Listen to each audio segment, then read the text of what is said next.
हरे कृष्णा। तो आज हमने भागवतम के प्रथम खंड के पंचम स्कंद के चतुर्थ अध्याय में ऋषभ देव जी का जन्म और आचरण के बारे में सुना।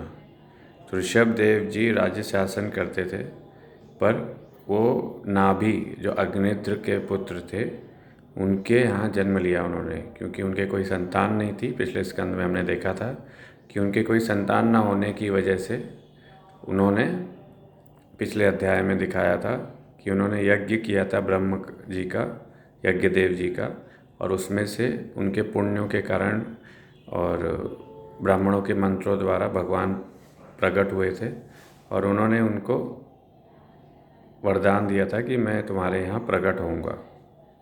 और भगवान ने उनके यहाँ जन्म लिया और उनके यहाँ उनके सारे चिन्ह थे भगवान के। उनका वज्र और अंकुश सारे चिन्ह थे भगवान के, भगवान जब पैदा होते हैं। और हम उतने ही महान कभी नहीं बन सकते जितने भगवान, क्योंकि हम एक जीव हैं, भगवान का अंश हैं, बहुत ही लिमिटेड हैं। भगवान असीमित हैं और अत्यंत सर्वगुण संपन्न हैं, और हम हमेशा केवल भगवान की शरण हैं, सेवक हैं। ये कथा से मन साफ, एकाग्र और शुद्ध होता है। हमारे अंदर उम्मीद, उत्साह बढ़ता है कि भगवान हमेशा हैं और हमेशा भक्तों की रक्षा करते हैं।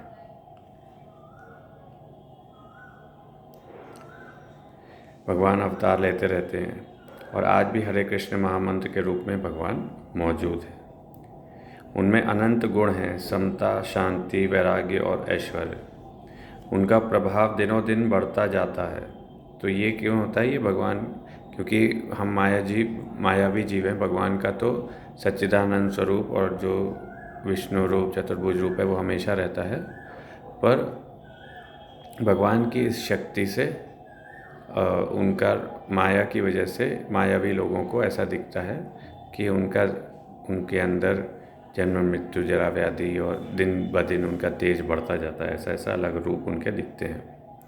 तो उनका नाम ऋषभ देव जी रखा गया, जिसका मतलब श्रेष्ठ होता है, क्योंकि वो अनंत ऐश्वर्य और प्रतिभाशाली थे, सर्वगुण संपन्न थे।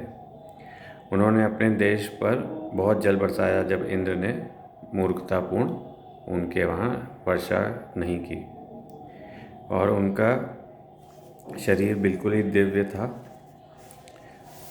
नाभिनंदन के नाम से उनको जाना गया, और जैसे भगवान की ये मूर्ति होती है तो उनका शंकराचार्य के हिसाब से निराकार रूप भी है, और रामानुज के हिसाब से, विशिष्ट अद्वैत के हिसाब से साकार निराकार दोनों रूप भी हैं। और भक्ति संप्रदाय में भगवान के फॉर्म को हाईएस्ट माना जाता है, क्योंकि भक्ति द्वैत में या भगवान के रूप की होती है। और हमारा शरीर में बुढ़ापा नेचुरल आता है, हमारे शरीर में आएगा, उसको एक्सेप्ट करना, ट्रीट करना और फेस करना ही हमारे हाथ में है। इंद्र ने जल की वर्षा नहीं की, ऐसा माया का, अज्ञान का प्रभाव भगवान की लीला प्रकट करने के लिए होता है, भगवान को सिद्ध करने के लिए होता है, भगवान के आनंद के लिए होता है। भगवान समय समय पे पद पदार्थ के द्वारा जो इंसानों में अहंकार वगैरह उत्पन्न होता है, द्वेष आदि, उसका नाश करने के लिए भगवान अनंत लीलाएं खेलते हैं। अपने आप को एक्सेप्ट करने के लिए हमें जानना है कि भगवान की प्रकृति में अलग अलग इंसान होते हैं, और मैं गलत नहीं बट अलग हूँ। सोसाइटी में एक्सेप्शन रिजेक्शन